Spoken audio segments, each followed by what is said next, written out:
Good day to everyone hearing the sound of my voice. Welcome once again to the God's Laborers YouTube channel. Today we are going to be talking about Church Phase 2, Smyrna. The biblical meaning of Smyrna is man, and man was used by the ancients in perfume, medicine, incense, and embalming the dead body. The word is an ancient one coming to us via the Greek with Semitic origins. Most of the things concerning this church suggest death. The description of Jesus for this church is also about death. You can now understand what this church is going to experience. According to the revelation given to John about the 7 churches, Smyrna became Church Phase 2, and it was recognized or identified as the persecuted church because it was the place of early persecution for Christians. In our previous topic, we saw some reasons why the church was transformed. And as we move on, you will understand better. Presently, Smyrna is called Izmir in the nation of Turkey. In Jesus' day, it was one of the Roman cities full of pagan temples, most notably a temple to the Emperor Tiberius. And that made this town the heart of emperor worship in Asia Minor. And because of that, it became a place of early persecution for Christians. In that city, as at that time, the only religion that was permitted was emperor worship. And the only exception to that was Judaism. Only Judaism was allowed to go alongside with the emperor worship, the Jewish religion, because they were ready to sacrifice even the last person rather than give up their religion. The Romans accepted Judaism in that respect. In that regard, it was permitted to coexist with emperor worship. For example, in Jesus' day, particularly during his crucifixion, you can see how the Jews collaborated with the Romans. In the first century, the church was predominantly Jewish, and the Romans took both Judaism and Christianity alike because there wasn't distance between them. Even the Jews took them as one of them because the Christians were mostly Jewish. For that reason, Christianity enjoyed the same protection from the Roman Empire as Judaism did for a while. But after the end of the first century, when most Christian Jews had practically died out, the apostles and others, the church became predominantly Gentile, and it became something different to both the Romans and the Jews. And it became a threat to the Roman Empire. The Jews themselves started rejecting Christianity. They started the persecution. The Romans and the Jews came together to persecute the church in a very high proportion. Smyrna became the first front of Christian persecution. One of the early church father called Polycarp was murdered in Smyrna. He was arrested by the Roman proconsul and burned to death when he refused to renounce Christianity. I mentioned before that this message, I mentioned before what this message will do for you. It will transform you. You will become like an eagle flying high above the sky and seeing what other birds cannot. You will know exactly where you are going because you can see the path very clearly. You will not allow anything to change your direction. You will not be confused and you will not be easily deceived. Now, let's read the letter. Letter 2. Letter unto the angel of the church in Smyrna. Revelation chapter 2, 8 to 11. Revelation chapter 2, 8 to 11. And unto the angel of the church in Smyrna write, these things saith the first and the last, which was dead and is alive. I know thy works, and tribulation and poverty, but thou art rich. And I know the blasphemy of them which say they are Jews and are not, but are the synagogue of Satan. Fear none of those things which thou shalt suffer. Behold, the devil shall cast some of you into prison, that ye may be tried, and ye shall have tribulation 10 days. Be thou faithful unto death, and I will give thee a crown of life. He that hath an ear, let him hear what the Spirit saith unto the churches. He that overcometh shall not be hurt of the second death. The analysis. Number 1, verse 8. And unto the angel of the church in Smyrna write, these things saith the first and the last, which was dead and is alive. Jesus chose this title from his first appearance to John, Revelation 1:18, to remind the Christians in Smyrna that they serve the risen Lord, victorious over death. Death could not imprison Jesus, and it can't imprison his people. Like I said before, the name Smyrna comes from the word myrrh, a sweet smelly perfume used in embalming dead bodies. It was time for the church to go through persecution to know who is truly a Christian and who is not. The church needed to be purified.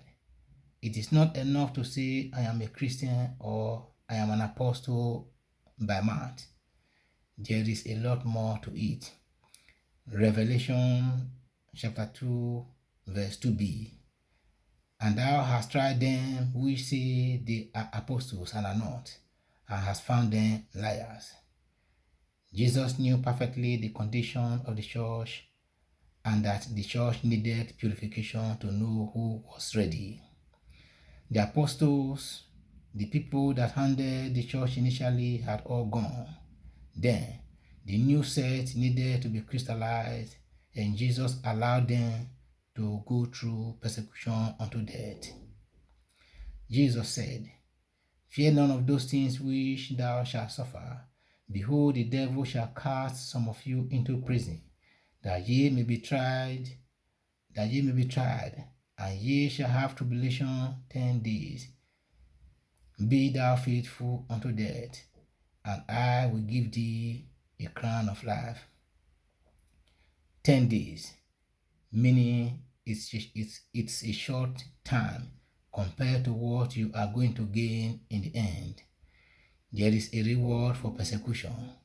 As a matter of fact, death is not something Christians should be afraid of, because it's not the end. Death has no power over Jesus, and death has no power over Christians either. Death could not hold Jesus captive. Death can't imprison anyone who truly believes in him. Number 2, verse 9. I know thy works and tribulation and poverty, but thou art rich. And I know the blasphemy of them which say they are Jews and are not, but are synagogue of Satan. According to history, Smyrna was a prosperous city, yet the Christians there were poor, but in abject poverty. If there is another word for poverty, I will use it. They were like more than poor. The Christians in Smyrna know poverty because they were robbed and fired from jobs in persecution for the gospel. This kind of economic persecution was one important reason why Christians were poor in Smyrna. Furthermore, Most manual labor trades in Rome were tightly controlled by powerful trade unions, and membership in the union was a requirement for those who wanted to work in their trade in a given region. The union that was formed in Rome under Roman authority had gods that they worship as part of the trade. And if you are a Christian who is in that trade and you refuse to participate in that pagan worship, you will be set adrift. The word we seek here does not really matter to God. What matters most to God is our holiness, which will enable us to gain access to the one of the air. The one we seek here is temporal. It comes and goes. Either we leave it or it will leave us. Number 3, verse 10. Fear none of those things which thou shalt suffer. Behold, the devil shall cast some of you into prison, that ye may be tried, and ye shall have tribulation 10 days. Be thou faithful unto death, and I will give thee a crown of life. The church in Smyrna was about to face very difficult times coming from the devil, and Jesus was permitting it for a purpose. And he told them not to be afraid, not to fear any of those things that will come upon them, and that their earthly poverty does not really count, and that their heavenly riches matters most. Like I said before, the earthly word that we seek here, as in a do or die affair, is not the issue. I am not sure it's even that important in the sight of God. And as I previously stated, the earthly word is not truly ours. It comes and goes. We either leave it or it will leave us. It's temporal compared to the one in heaven. Matthew 6, 19 to 20. Matthew 6, 19 to 20. Lay up not for yourself treasure upon earth, where moth and rust doth corrupt, and where thieves break through and steal. But lay up for yourself treasures in heaven, where neither moth nor rust doth corrupt, and where thieves do not break through nor steal. 1 Corinthians 2:9. 1 Corinthians 2:9. But as it is written, eye hath not seen, nor ear heard, neither have entered into the heart of man the things which God hath prepared for them that love him. Mark 8:36. For what shall it profit a man if he shall gain the whole world and lose his own soul? Number 4. Let's see how the church went to the next phase. Number 4. Let's see how the church went to the next phase. The exit or turnover. The turnover was as a result of the deadly persecution. Jesus said, Fear none of those things which thou shalt suffer. Behold, the devil shall cast some of you into prison, that ye may be tried, and ye shall have tribulation 10 days. Be thou faithful unto death, and I will give thee a crown of life. Jesus told the people of the church in Smyrna to prepare, to be ready to face death when it comes. Be thou faithful unto death, I will give thee a crown of life. The church in Smyrna was about to face difficult time coming from the devil, and Jesus was permitting it for a purpose. And he told them not to be afraid, not to fear any of these things that will come upon them, and that their earthly poverty does not really count, and that their heavenly riches matters most. Number 5. How did it happen? How did it happen? Revelation chapter 2, verse 10.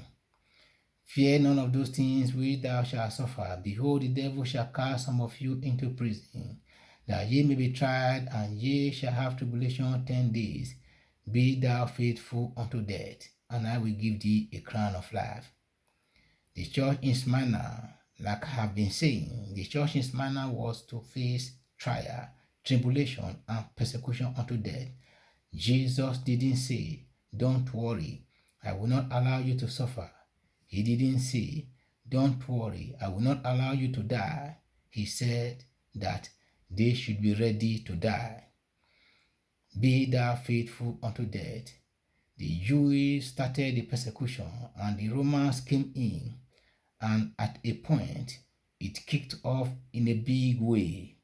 A lot of people were killed in the great persecution which lasted from 303 AD to 312-313 AD. Governors were given direct edict from the emperor.